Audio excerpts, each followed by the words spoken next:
আপনার জন্য জেলের দরজা খোলা আছে। অসভ্য জানোয়ার কোথাকার! আমার এতগুলো টাকা চোট করে দিয়ে আবার বড় বড় কথা বলা হচ্ছে। ছি!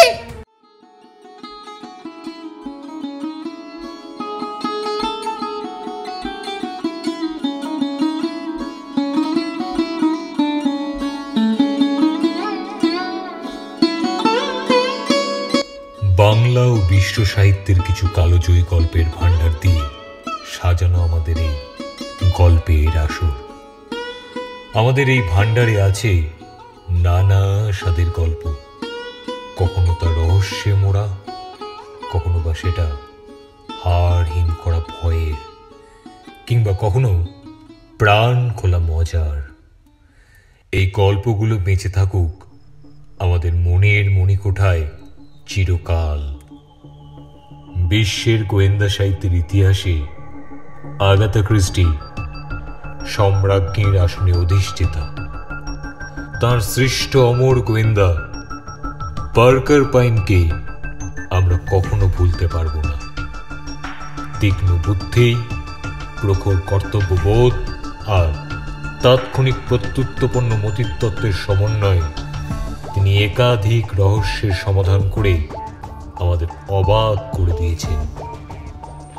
গল্পের আসরে আমাদের আজকের নিবেদন আগাথা ক্রিস্টির the case of the distressed lady.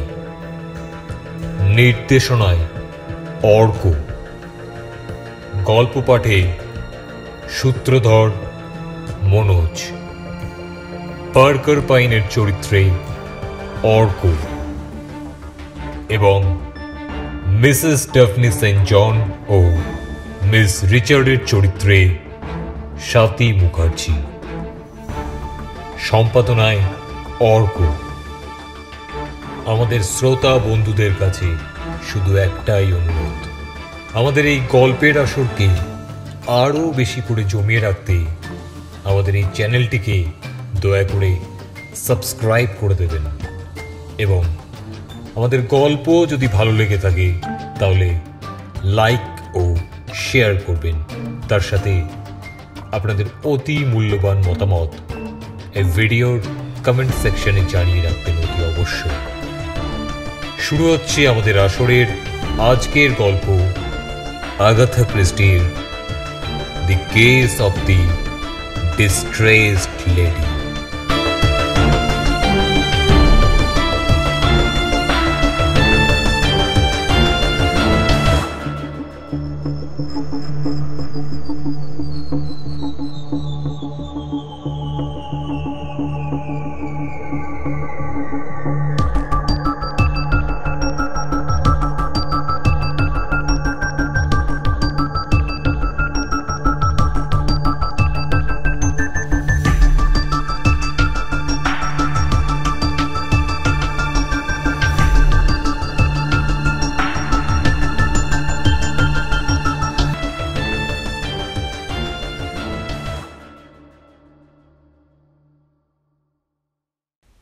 Mister Parker পাইনের সুসজ্জিত অফিস ঘর। একটি মেয়ে তার অনুমতি নিয়ে সেই ঘরে ঢুকে শিষ্টতাসম্মত অভিবাদন জানালো। সবে কৈশোর থেকে যৌবনে পদার্পণ করেছে মেয়েটি। সৌন্দর্যের বিচারে তাকে অসাধারণ বললে অত্যুক্তি হয় না। মাথায় একরাশ সোনালি চুল, টানা টানা ডাগর চোখ দুটো স্বপ্নালু, মাথার টুপি থেকে পায়ের মোজা পর্যন্ত সবটাই মাকড়সার জালের মতো, সবগুলোই হাতে বোনা। সমস্ত অঙ্গ ঘিরে সুরুচির ছাপ স্পষ্ট হয়ে উঠেছে, কিন্তু চোখের দৃষ্টিশঙ্কা ব্যাকুল। মিস্টার পাইন তার সঙ্গে করমর্দন করে তাকে একটা চেয়ার দেখিয়ে বসতে বললেন। আপনি তো স্বনামধন্য মিস্টার পার্কার পাইন, আমার নিশ্চয়ই ভুল হয়নি? হ্যাঁ, আপনার অনুমান সম্পূর্ণ নির্ভুল। কাগজে যে বিজ্ঞাপনটা দেখলাম সেটা কি আপনার? আমি ওই বিজ্ঞাপন দিয়েছি। আপনি বিজ্ঞাপনে লিখেছেন কেউ যদি নিজেকে অসুখী মনে করেন তাহলে তাকে সুখী করার জন্য সর্বদাই প্রস্তুত। এরপর আপনার নাম ঠিকানা দিয়ে আপনার সঙ্গে যোগাযোগ করতে বলা হয়েছে। একটু থেমে মেয়েটি জিজ্ঞেস করলো, আপনি যা লিখেছেন তা কি ঠিক? 100% ঠিক। বিজ্ঞাপনে আমি অর্থহীন প্রলাপের কথা লিখিনি। এক মুহূর্ত ইতস্তত করে মেয়েটি বলল, তাহলে শুনুন, আমার জীবনে সুখ শান্তি সব শেষ হয়ে গেছে। আমি ভীষণভাবে অসুখী। মেয়েটি এই পর্যন্ত বলে চুপ করে গেল। মিস্টার পাইন বুঝতে পারলেন তার কথা এখনো শেষ হয়নি, এখনো তার অনেক কিছু বলার আছে। তিনি স্থিরভাবে অপেক্ষা করে রইলেন। মেয়েটি বলল, ভয়ঙ্কর অসুবিধার মধ্যে আমার দিন কাটছে। আপনি যা হোক আমার একটা ব্যবস্থা করুন। এই পর্যন্ত বলে মেয়েটি চুপ করে গেল। মিস্টার পাইন বুঝতে পারলেন তার বক্তব্য শেষ হয়েছে। আপনি যা বলছেন তা খুবই সত্যি, কিন্তু আমার হিসাবে পৃথিবীর 99% মানুষই অসুখী। একটু থেমে মিস্টার পাইন আবার বললেন, আচ্ছা, কি ধরনের বা কেমন ধরনের অসুবিধা আপনাকে সহ্য করতে হচ্ছে তা যদি আমাকে খুলে বলেন, তাহলে আপনার অসুবিধাগুলো দূর করার চেষ্টা করতে পারি একবার। মিস্টার পাইনের কথা শুনে মেয়েটি ভীষণ দ্বিধার মধ্যে পড়ে গেল। সব কথা যে তাকে খুলে বলতে হবে এই ব্যাপারে সে মোটেই তৈরি ছিল না। তাই এখন সেসব বলার জন্য আপ্রাণ চেষ্টা করছে নিজেকে তৈরি করে নিতে। সে এতক্ষণ মাথা নিচু করেই ছিল। হঠাৎ মনের জোরে সব দ্বিধাদ্বন্দ্ব কাটিয়ে উঠল। হঠাৎ মাথা উঁচু করে মিস্টার পাইনের দিকে তাকিয়ে দৃঢ় স্বরে বলল, হ্যাঁ, আপনাকে আমার সব কথা খুলে বলতে হবে, বলতেই হবে। অশেষ দুশ্চিন্তা আর উদ্বেগে আমি একেবারে দিশাহারা হয়ে পড়েছি। যখন আমি এভাবে মানসিক দিক থেকে বিপর্যস্ত হয়ে পড়েছি, যখন ভেবে আকুল হয়ে পড়ছি কোথায় গেলে, কার কাছে গেলে সে আমাকে এই দুশ্চিন্তা থেকে মুক্তির উপায় বলে দেবে, ঠিক তখনই আপনার বিজ্ঞাপনটা আমার নজরে পড়ল। এ ধরনের বিজ্ঞাপন হামেশাই চোখে পড়ে, তাই মনে হলো এতে কোনো কাজ হবে কিনা জানি না।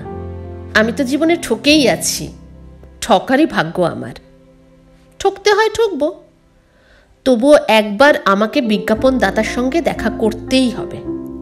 একটু থেমে সে আবার বলল, ওই ডুবন্ত মানুষের খড়কুটো আঁকড়ে বাঁচার চেষ্টা বলতে পারেন। আপনি যথার্থই বলেছেন মিস। শুনুন মিস্টার পাইন, আপনাকে একটা প্রশ্ন করছি, আশা করি আপনি কিছু মনে করবেন না। স্বচ্ছন্দে প্রশ্ন করতে পারেন। সহজ গলায় কথাগুলো উচ্চারণ করলেন মিস্টার পাইন। আচ্ছা মিস, আপনাকে আমি উল্টে একটা প্রশ্ন করছি। আচ্ছা, আমাকে কি আপনার বিশ্বাসযোগ্য বলে মনে হয়?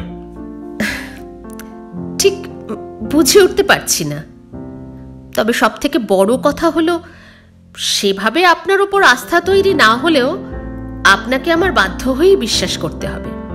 কিন্তু একবার আবার মনে হচ্ছে আপনাকে বিশ্বাস করা যেতেই পারে। তবে সব থেকে বড় কথা হলো সেভাবে আপনার উপর আস্থা তৈরি না হলেও আপনাকে আমার বাধ্য হয়েই বিশ্বাস করতে হবে। কিন্তু একবার আবার মনে হচ্ছে আপনাকে বিশ্বাস করা যেতেই পারে। আপনাকে নিশ্চয়তা দিয়ে বলতে পারি আপনার বিশ্বাসের কোনো অমর্যাদা হবে না। বেশ, এবার তাহলে আমি আপনাকে আমার সব কথা খুলে বলবো। নির্দ্বিধায় বলুন। শুনুন তাহলে, আমার নাম ডফনি সেন্ট জন। হ্যাঁ, শুনছি, বলে যান মিস জন। আপনি ভুল করছেন মিস্টার পাইন, আমি মিস নই, মিসেস। আমি বিবাহিতা। মৃদু হাসির রেখা ফুটে উঠল মেয়েটির মুখে। মিস্টার পাইন এমন একটা ভুল কথা বলে অপ্রস্তুত হয়ে পড়লেন। মেয়েটির হাতের দিকে চোখ পড়তেই দেখলেন বাঁ হাতের অনামিকায় একটা আংটি, যেটা বহু মূল্যবান ধাতু প্ল্যাটিনামের তৈরি।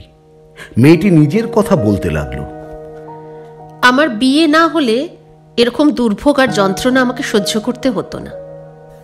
একটু থেমে আবার ইতস্তত করে বলল, ব্যাপারটা আমার স্বামী জেরাল্ডকে নিয়ে। তার কথা ভাবতে ভাবতে আমি একেবারে ভীষণভাবে বিব্রত হয়ে পড়েছি।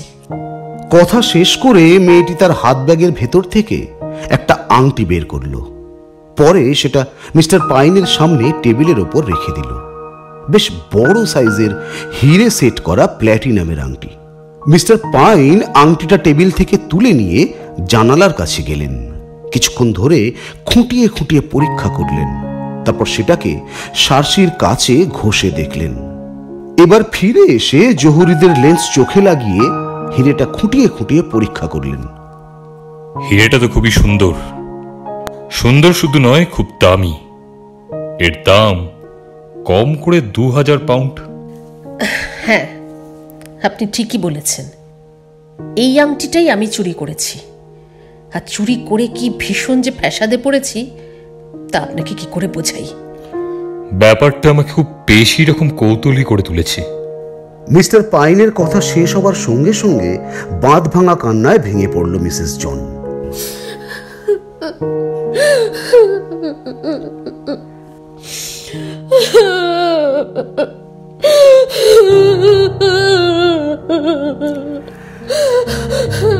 ব্যাগ থেকে রুমাল বার করে অশ্রুবেগ সংবরণ করার চেষ্টা করলো, কিন্তু পারল না। বর্ষার ধারার মতো তার গাল বেয়ে ঝরে পড়তে লাগলো অশ্রুজল।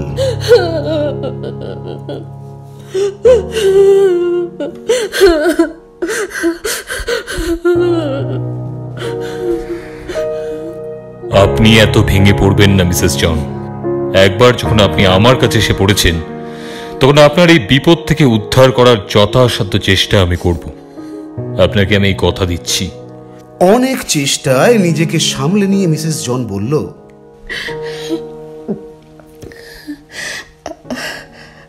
আপনি বলছেন আমি এই বিপদ থেকে মুক্তি পাবো? নিশ্চয়ই। একবার যখন আপনাকে কথা দিয়েছি, তখন আপনি আমার উপর সম্পূর্ণ আস্থা রাখতে পারেন। ঠিক আছে, আপনি এবার আমাকে আপনার সম্পূর্ণ ঘটনাটা খুলে বলুন। রুমালে চোখের জল মুছে সবকিছু বলার জন্য নিজেকে প্রস্তুত করে নিল। পরে বলল, আমি যে কত বড় নির্বোধ সেই কাহিনী এখন আপনাকে আমি বলবো। মাঝে মাঝে আমি যে কি চিন্তা করি আর চিন্তায় পরিচালিত হয়ে এমন সব কাঁচা কাজ করে ফেলি, সে আপনাকে আর কি বলবো। জেরাল্ডকে সে কথা তো আমি আপনাকে আগেই বলেছি। ও আমার স্বামী। আমার থেকে যদিও সে বয়সে অনেকটা বড়, তবুও সে আমাকে যথেষ্ট ভালোবাসে। আমিও তাকে ঠিক ততটাই ভালোবাসি। খুবই ছিমছাম আর পরিচ্ছন্ন ধরনের মানুষ। কোনো ঝামেলা ঝঞ্ঝাট পছন্দ করে না। আমার এই নির্বোধের মতন কাজে মাঝে মাঝে সে বেশ বিরক্ত হয়, খুব প্রকাশও করে। ধার ঋণ করা এসব একদমই পছন্দ করে না। সেই কারণে আসলে আমার এই কথাটা ওকে বলতে পারি। একদিন বন্ধুদের প্ররোচনায় এক জুয়ার আড্ডায় গিয়ে হাজির হই। প্রথম 2-1টা বাজি আমি জিতেও যাই, ফলে নেশাটা বেশ বেড়ে যায়। তারপরের বাজিগুলোতে ক্রমাগত হেরে যেতে থাকি। এবার নিশ্চয়ই জিতব, না এবার নিশ্চয়ই আমার জিত হবে, এই আশায় খেলাটা চালিয়ে যেতে থাকি। আর বারবার হেরে গিয়ে ঋণের বোঝা ক্রমাগত বাড়তে থাকে। জুয়া খেলা বা ঋণ করা জেরাল্ড ভীষণভাবে ঘৃণা করে বলে তার কাছে সমস্ত কথাটা গোপন করে যেতে বাধ্য হয়েছিলাম। এই জুয়া খেলার পরে বন্ধু ডিরোথিমা আমাদের সকলকে নিমন্ত্রণ করলো ওদের বাড়িতে গিয়ে থাকার জন্য। আমরা ওদের নিমন্ত্রণ গ্রহণ করলাম। কোফহামের কাছেই ওদের বাড়ি। ওরা খুবই ধনী। আর ডিরোথিমার স্ত্রী নাউনি ও আমার স্কুলের বন্ধু, অপরূপ সুন্দরী।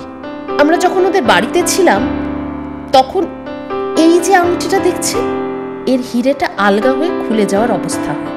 এরপর আমরা যেদিন ফিরে আসি, সেদিন সকালবেলা নাউনি ওই আংটিটা আমার হাতে দিয়ে সেটাকে বন্ড স্ট্রিটের এক জুয়েলারির দোকানে দিতে বলে। ওই দোকানের মালিকের নামটাও বলে দেয়। এরপরেই আপনি ভীষণ এক সমস্যার মধ্যে এসে পড়লেন, কি তাই না? হ্যাঁ।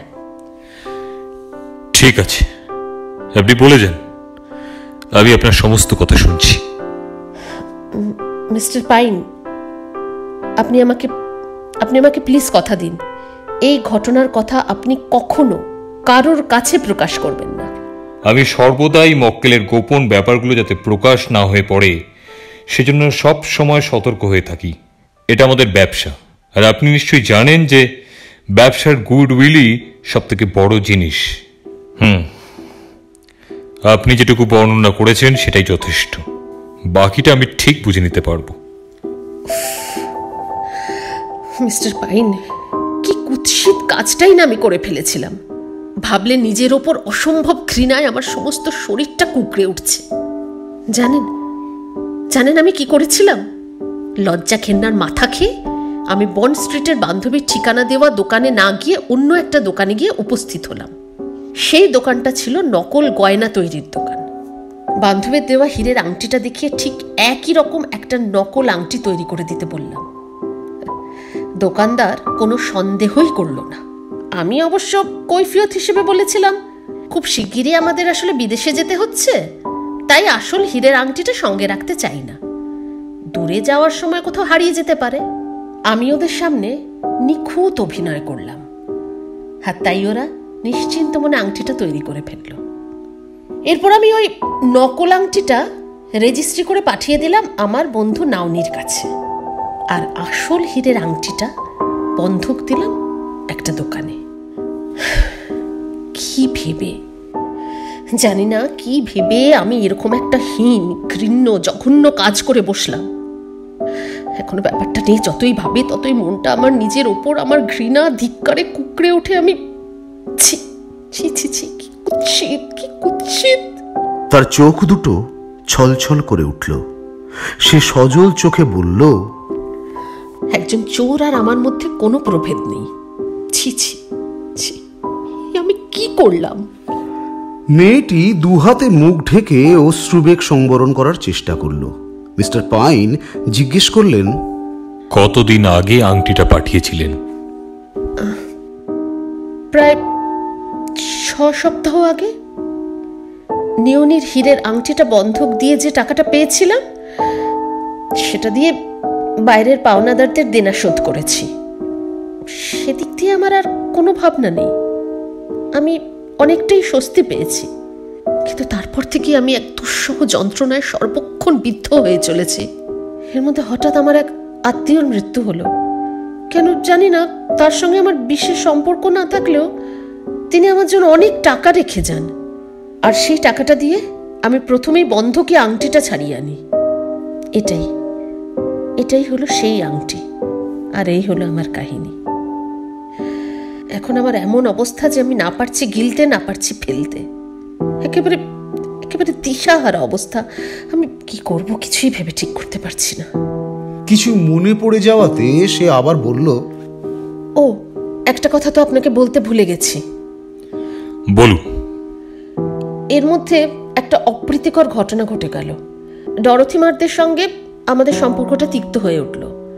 ওই কতগুলো শেয়ার কেনার ব্যাপারে স্যার রুবেনের সঙ্গে একদিন ভীষণ ঝগড়া হলো। উভয় পক্ষ এতটাই উত্তেজিত হয়ে পড়েছিল, প্রায় হাতাহাতি হবার মতো অবস্থা। অনেক কষ্টে ওদের ঝগড়াটা থামাতে হয়েছিল। এখন এই হীরের আংটির ব্যাপারটা আমাকে সর্বদাই এমন করে কুড়ে কুড়ে খাচ্ছে, যেটা থেকে রেহাই পাওয়ার কোনো পথই আমি খুঁজে পাচ্ছি না। আসল হীরের আংটিটা আপনার বান্ধবী নিয়নির কাছে গোপনে পাঠিয়ে দিলেই সব ঝামেলা চুকে যায়। কিন্তু সেটা কি করে সম্ভব? তাহলে তো সব কথা সবাই জেনে যাবে, আর যখন জানতে পারবে যে আগের পাঠানো আংটিটা নকল, তাহলে কি হবে বলুন তো? উফ, আমি ভাবতেও পারছি না।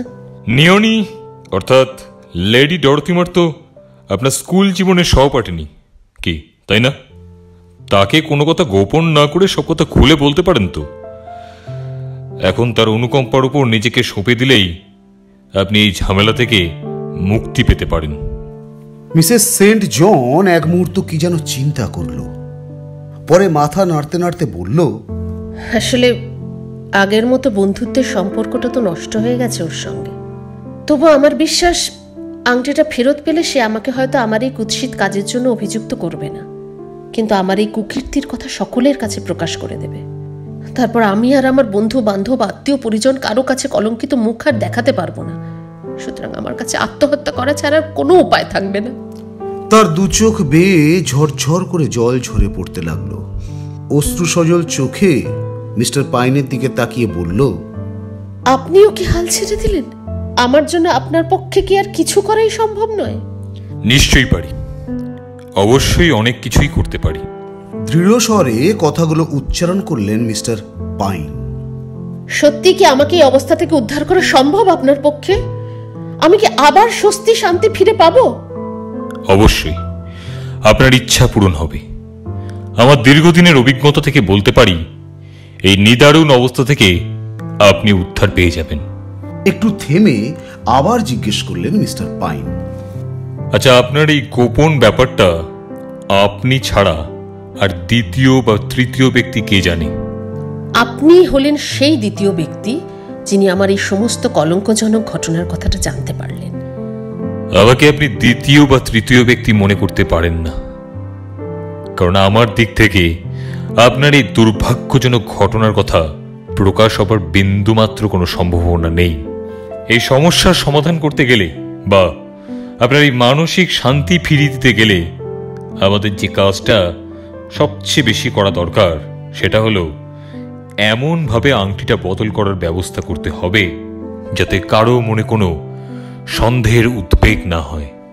হ্যাঁ হ্যাঁ, একদম ঠিকই বলেছেন। সেভাবে করলেই সহজে কাজটা সম্পন্ন হবে। উৎসাহিত হয়ে কতগুলো উচ্চারণ করলেন মিসেস সেন্ট জন। পর মুহূর্তেই আবার হতাশ সুরে বললেন, কিন্তু কিভাবে সেটা সম্ভব? কাজটা খুব যে জটিল বা কঠিন হবে আমার এমন মনে হয় না। আসুন দুজনে মিলে বেশ ভালোভাবে চিন্তা ভাবনা করে দেখি সব থেকে সহজ কোনো উপায় বের করা যায় নাকি। কিন্তু মিস্টার পাইন, ব্যাকুল স্বরে বলল মিসেস জন, হাতে কিন্তু আমাদের একদমই সময় নেই। সময় নেই বলছেন? না মানে ব্যাপারটা ঠিক পরিষ্কার হলো না তো। জানতে পারলাম নাওনি ডরথিমার আংটিটার ডিজাইন বদলে দিয়ে নতুন করে সেটা তৈরি করাবেন। আপনি এই খবরটা কোথা থেকে পেলেন? একদিন এক বন্ধুর বাড়িতে লাঞ্চের নিমন্ত্রণ ছিল। খাওয়ার সময় তার হাতে একটা বড় পান্না বসানো আংটি দেখলাম। সেটা দেখে আমার খুব ভালো লাগলো। সেটা শুনে সে বলল যে নাওমি ডরথিমারও এই আংটির ডিজাইনটা খুব পছন্দ হয়েছে। সে তার নিজের হীরের আংটিটা এই ডিজাইনেই তৈরি করাবে। তাহলে তো দেখছি সত্যিই হাতে সময় খুব কম, যা করবার খুব তাড়াতাড়ি করতে হবে। একটা উপায়ের কথা ভাবছি। আমার একজন লোককে ডরথিমার বাড়িতে যাওয়ার ব্যবস্থা করতে হবে। একটু ভেবে আবার বললেন মিস্টার পাইন, আচ্ছা আচ্ছা, আপনি বলতে পারেন কিভাবে এই সুযোগটা পাওয়া যেতে পারে? হ্যাঁ, উপায় একটা আছে। কথা প্রসঙ্গে আমার সেই বন্ধু সেদিনকে বলেছিল যে আগামী বুধবার নাওনি একটা পার্টি দেবে স্থির করেছে। সেই পার্টিতে নাচ গানের ব্যবস্থা করবে বলেও সে জানিয়েছিল। হ্যাঁ, ভেরি গুড। এই সুযোগটাই আমাদের নিতে হবে। যদি সব কিছু ব্যবস্থা করে ফেলতে পারি তবে সমস্যাটার সমাধান হবে খুব সহজেই। অবশ্য তার জন্য একটু বেশি খরচ পড়ে যাবে। মুহূর্ত কয়েক কি যেন ভাবলেন মিস্টার পাইন, তারপর জিজ্ঞেস করলেন, আচ্ছা, বাড়ির মেন সুইচটা ঠিক কোথায় আছে? না মানে সেটা কি আপনি জানেন? হ্যাঁ, হলঘরটার একেবারে শেষে একটা ভাঙা বক্সের মধ্যে মেইন সুইচটা রয়েছে। কোনোভাবে সেটা দেখার সুযোগ হয়েছিল। অবশ্য এর মধ্যে ওটার জায়গা বদল হয়েছে কিনা বলতে পারবো না। মিস্টার পাইন টেবিল থেকে একটা পেপার শিট ও একটা কলম মিসেস জনের দিকে এগিয়ে দিয়ে বললেন, এই কাগজটায় জায়গাটার লোকেশন এবং ডিটেলের একটা নকশা এঁকে দিন, যেমন আপনি দেখেছেন ওখানে। মিসেস জন কিছুক্ষণ জায়গাটা সম্বন্ধে চোখ বন্ধ করে চিন্তা করলেন। তারপর সেখানকার একটা স্কেচ তৈরি করে দিলেন। ব্যাপারটা এবার আমার কাছে অনেকটা সহজ হয়ে গেল। আপনি নিশ্চিন্তে ফিরে যান। এবার শুরু হবে আমার কাজ। ও, একটা কথা মিস্টার পাইন, বলছি আংটিটা কি আমি নিয়ে যাব না ওটা আপনি বুধবার পর্যন্ত আপনার কাছেই রেখে দেবেন? ওটা আমার কাছেই থাকার দরকার। সুযোগ পেলেই ওটা বদলে নকল আংটি নিয়ে আসার ব্যবস্থা করতে হবে। আচ্ছা মিস্টার পাইন, এবার যদি আপনি আপনার পারিশ্রমিকের কথাটা জানিয়ে দেন, আসলে সেই মতো সেটা আমাকে ব্যবস্থা করতে হবে তো। ওটা নিয়ে এখনই এত ভাববার কোনো দরকার নেই। তবে এ ব্যাপারে কোন খাতে কি খরচ হবে সেটা আপনাকে বুধবার নাগাদ জানিয়ে দেব। পারিশ্রমিকের জন্য আপনাকে অতটা উদ্বিগ্ন না হলেও চলবে। ওটা খুব বেশি কিছু হবে না। মিসেস সেন্ট জন কিছুটা আশ্বস্ত হয়ে বিদায় নিলেন। যাওয়ার সময় আন্তরিক ধন্যবাদ জানাতে ভুললেন না। এরপর মিস্টার পাইন কিছুক্ষণ নিবিষ্ট মনে কিছু একটা চিন্তা করলেন। পরে তাঁর টেবিলের বেলটা বাজালেন। সঙ্গে সঙ্গে একজন বয়স্ক পরিচারক এসে উপস্থিত হলো। পাইন বললেন, ক্লড আর মেডোলিনকে পাঠিয়ে দাও। ক্লডের পরিচয় হলো সে একজন ফোক্কর ছোকরা, তবে চেহারায় যথেষ্ট জৌলুস আছে, তাকে হ্যান্ডসামই বলা যায়। আর মেডোলিন অর্থাৎ মেডোলিন ভিসারা ইংল্যান্ডের অধিবাসী। তার পেশা হলো নানা রকমভাবে ছলনা করে অন্যদের প্রলুব্ধ করা এবং তাদের ভোলানো। বয়স্ক পরিচারকটি তাদের খবর দিতেই প্রায় সঙ্গে সঙ্গে তারা এসে উপস্থিত হলো। মিস্টার পাইন এদের আপাদমস্তক ভালো করে লক্ষ্য করলেন, বুঝতে পারলেন যে কাজে এদের লাগাবেন বলে ঠিক করেছেন এরা সেই কাজের উপযুক্ত। এবার তাদের উদ্দেশ্যে বললেন, তোমাদের একটা কাজ করে দিতে হবে। কি কাজ? এমন কি কাজ? তারা সাগ্রহে জানতে চাইল। তোমাদের দুজনকে নর্তক নর্তকীর ভূমিকায় অভিনয় করতে হবে। তোমরা তোমাদের পরিচয় দেবে আন্তর্জাতিক খ্যাতিসম্পন্ন ও পেশাদার নৃত্যশিল্পী হিসাবে। সাবধান, খুব সাবধান হয়ে সতর্কভাবে চোখ কান খোলা রেখে কাজ করবে। তার জন্য তোমাদের ন্যায্য পারিশ্রমিক দেওয়া হবে, ঠিক আছে? যাও। শেষ পর্যন্ত লেডি ডরোথিমার নাচের অনুষ্ঠানের আয়োজন করতে পেরেছেন বলে মনে মনে খুব খুশি হলেন। সব ব্যবস্থা পাকা হয়ে গিয়েছিল। লর্ড ডরোথিমার স্ত্রীর কাছে অনুষ্ঠান সম্পর্কে কিছু জেনে খুবই আনন্দ পেয়েছিলেন, কিন্তু শেষ মুহূর্তে চুক্তিবদ্ধ দুই নর্তক নর্তকী মাইকেল আর জুনিটা জানিয়ে দিয়েছে যে তারা নাচের অনুষ্ঠানে অংশগ্রহণ করতে পারছে না বলে সবিশেষ দুঃখিত। কারণ হিসেবে জানিয়েছে জুনিটা পায়ে মারাত্মক চোট পেয়েছে। সঙ্গে সঙ্গে চেষ্টা চরিত্র করে দুজন নর্তক নর্তকীর ব্যবস্থা করা হলো। তারা হলো জুলস ও সানচিয়া। ইদানিং তারা অসাধারণ শৈল্পিক ছন্দে নাচ পরিবেশন করে মাতিয়ে দিয়েছে গোটা প্যারিস। সন্ধ্যায় শুরু হলো নাচের অনুষ্ঠান। অতিথি অভ্যাগত ও দর্শকদের ভিড়ে আসর গম গম করতে লাগলো।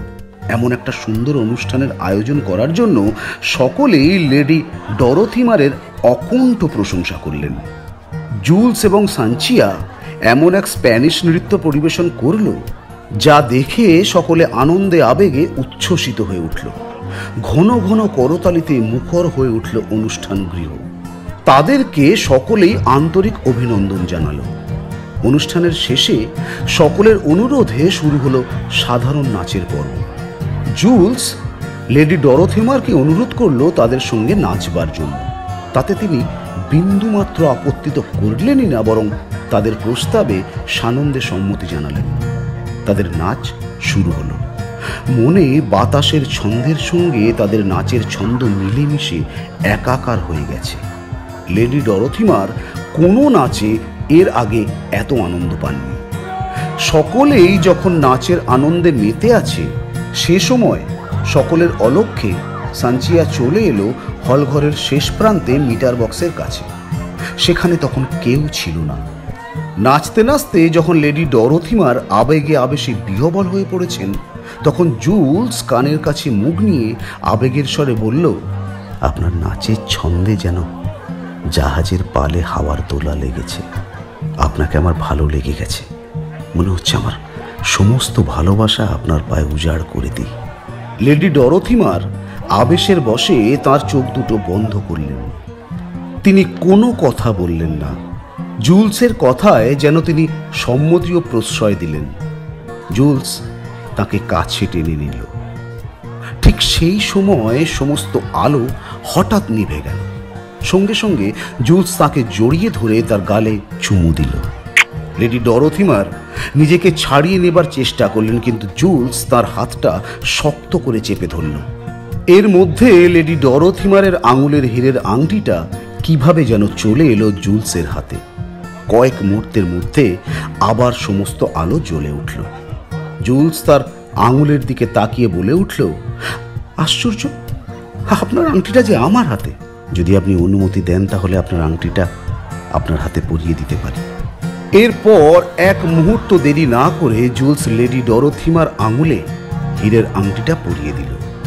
লেডি ডরোথিমারের ঘোর আবেশ বিহ্বল ভাব তখনও কাটেনি, তাই আংটির ব্যাপারটায় তার একেবারেই মনোযোগ ছিল না। অন্ধকারের মধ্যে অপূর্ব আনন্দের আবেশে তার মনটা পূর্ণ হয়েছিল। তারপর দিন অর্থাৎ বৃহস্পতিবার মিস্টার পার্কার পাইন তার অফিসে ঢুকেই দেখলেন মিসেস সেন্ট জন তার জন্য অপেক্ষা করছে। মিস্টার পাইন তার দিকে তাকিয়ে বললেন, আপনাকে এত ক্লান্ত অবসন্ন মনে হচ্ছে কেন?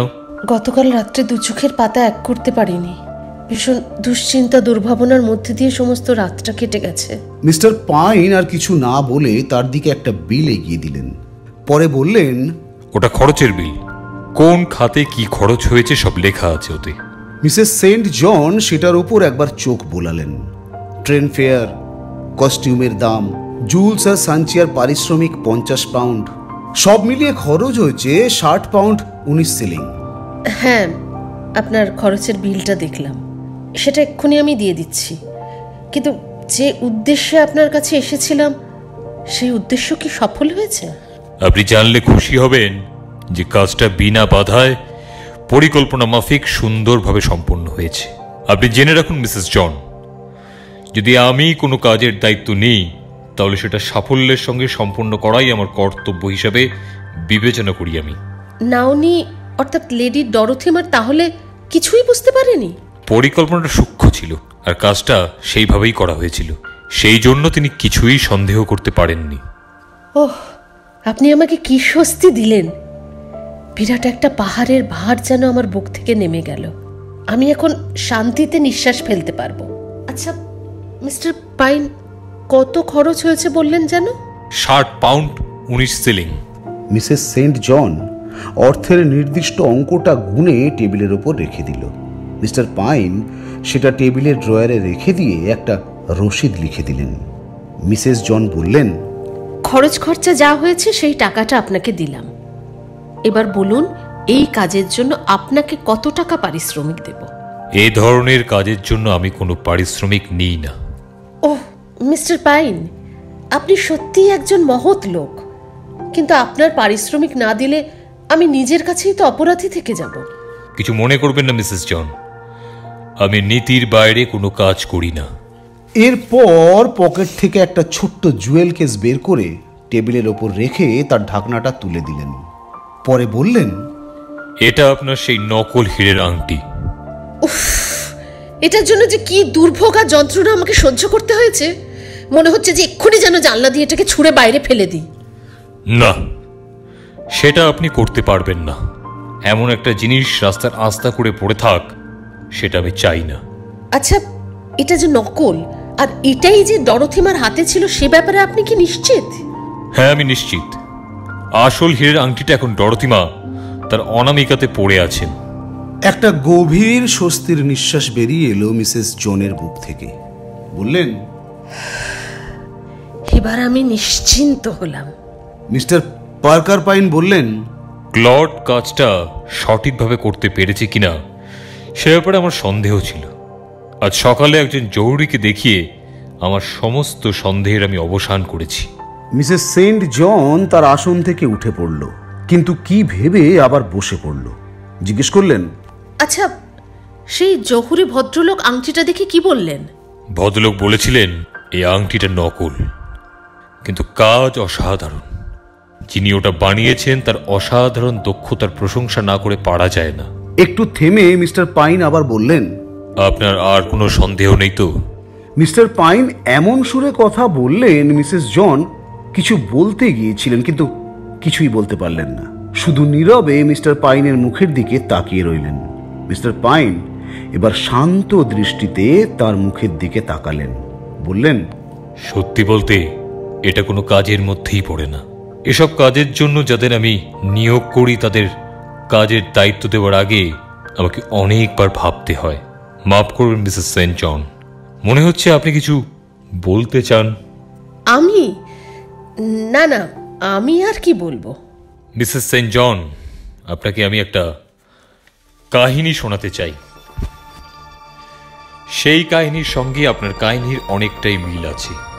আমি যে কাহিনী বলবো সে কাহিনীর চরিত্রের নাম কিন্তু সেন্ট জন নয়, তার বিয়েও হয়নি। তার আসল নাম মিস আর্নেস্টাইন রিচার্ডস।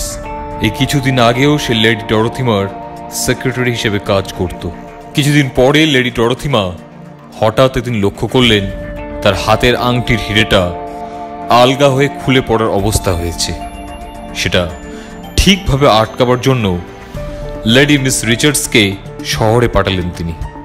আপনার বলা কাহিনীটির সঙ্গে অনেকটাই মিল আছে আমার কাহিনীর। কে তাই না? আপনার মতো মিস রিচার্ডসের মাথায়ও একটা দুরভিসন্ধি খেলে যায়। সে ঠিক আপনার মতোই একই রকমভাবে আসল আংটির হুবহু একটা নকল তৈরি করিয়ে নেয়। তবে স্বাভাবিকভাবেই তার চিন্তা ছিল একদিন না একদিন সত্যিই ব্যাপারটা হয়তো প্রকাশ হয়ে পড়বে, আর তখন লেডি ডরথিমা নকল আংটিটা ঠিকই চিনে ফেলবেন।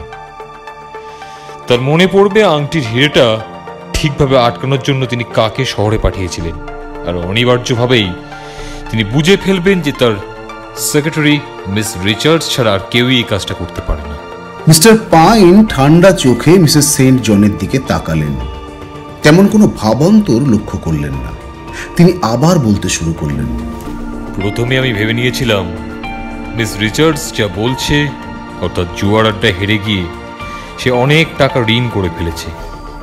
মিস রিচার্ড আমার কাছে নকল আংটিটা নিয়ে হাজির হলো, কিন্তু নানা রকম গল্প ফেঁদে আমাকে বোঝানোর চেষ্টা করলো যে সেটা আসল হিরের আংটি। আমার মনে যাতে কোনো রকম সন্দেহের উদ্বেগ না হয় তার জন্য সুন্দরভাবে অনেক ব্যবস্থার কথা তিনি বলে ফেললেন। লেডি ডরথিমার আংটির সঙ্গে ওই নকল আংটিটা বদল করার সমস্ত বন্দোবস্ত হয়ে গেল। মিস রিচার্ডস সেই নকল আংটিটা জহুরির কাছে দিয়ে আসে, আবার সেই আসল আংটিটা লেডি ডরথিমারকে ফেরত দিয়ে দেয়। গতকাল সন্ধ্যায় ওয়াটারলু স্টেশনে আমাকে নকল আংটিটা দেওয়া হয়। ট্রেনে আমার সঙ্গে একই কম্পার্টমেন্টে চড়ে একই গন্তব্যে যিনি রওনা হয়েছিলেন তিনি ছিলেন আমার বন্ধু, হিরে ও অন্যান্য স্টোনের একজন অভিজ্ঞ জহুরি। তিনি আংটিটা দেখে বললেন, ওটা নকল, তবে অসাধারণ কাজ, অবিকল আসল হিরের মতো দেখতে। এবার মিসেস সেন্ট জনের দিকে তাকিয়ে মিস্টার পাইন বললেন, নাচের অনুষ্ঠান শেষে তিনি যখন দেখবেন তিনি একটা নকল হীরের আংটি পরে আছেন, তখন তিনি কি করবেন? খুব স্বাভাবিকভাবেই প্রথমেই তার মনে হবে নাচ চলাকালীন হলের আলো যখন নিভে যায়, যখন তিনি আবেশে বিভোর হয়েছিলেন, তখন তার পার্টনার নিশ্চয়ই আসল হীরের আংটিটা বদল করে নকল আংটিটা তার হাতে পরিয়ে দিয়েছে। অবশ্য এটাও তার কাছে পরিষ্কার হয়ে যাবে যে মোটা টাকার চুক্তি করে সেই নাচিয়ে ছেলেটিকে আসল হিরে চুরির জন্য নিয়োগ করা হয়েছিল। তদন্তের জন্য পুলিশ যদি আমার অফিসে হানা দেয়, তাহলে আমি খুব স্বাভাবিকভাবেই মিসেস সেন্ট জনের নামেই আমি অভিযোগ করব। যখন লেডি ডরথিমারকে পুলিশ জিজ্ঞাসাবাদ করবে, তখন তিনি মিস রিচার্ডসের কথাই বলবেন। মিসেস সেন্ট জন নামের কোনো মেয়েকে তো তিনি চেনেন না, তাই কথা তিনি বলবেনও না বা বলতে পারবেন না, কারণ ওই নামটা তার কাছে অজানা। আর হ্যাঁ, আর এটাও ঠিক যে তার কাছে আপনার পরিচয় মিস রিচার্ডস, মিসেস সেন্ট জন নয়। এবার তীক্ষ্ণ দৃষ্টিতে তার চোখের দিকে তাকিয়ে মিস্টার পাইন বললেন, আপনি হলেন এই নাটকের আসল নায়িকা, মিস রিচার্ডস। সুতরাং মিস রিচার্ডস, যে কাজের দায়িত্ব আমাকে দিয়েছেন আপনি, সে কাজ আপনার নির্দেশ মতো করা আমার পক্ষে কিন্তু সম্ভব হয়নি, সরি। আর সেই কারণেই আমার নিযুক্ত লোক ক্লড কাট্রেল অন্ধকারের লেডি ডরথিমারের আঙুল থেকে আসল আংটিটা খুলে নিলেও পরে সেটা তাকে ফেরত দিয়েছিল। মিস্টার পাইন তার কাহিনী শেষ করে তীক্ষ্ণ দৃষ্টিতে মিস রিচার্ডসের দিকে তাকালেন। এখন নিশ্চয়ই আপনার বুঝতে কোনো অসুবিধা হচ্ছে না আপনি আমাকে উপযুক্ত পারিশ্রমিক দিতে চাইলেও কেন আমি তা নিতে অস্বীকার করলাম।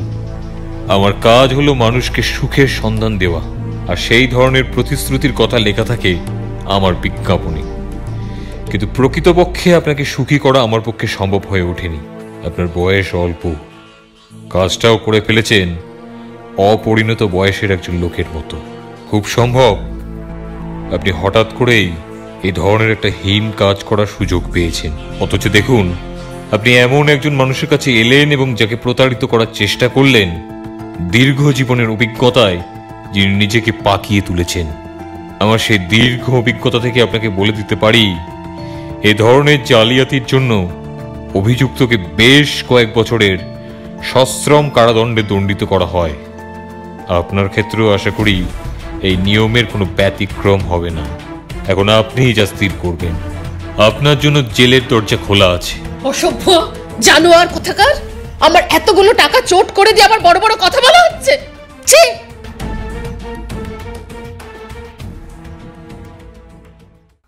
আজ আমাদের আসর এই পর্যন্তই।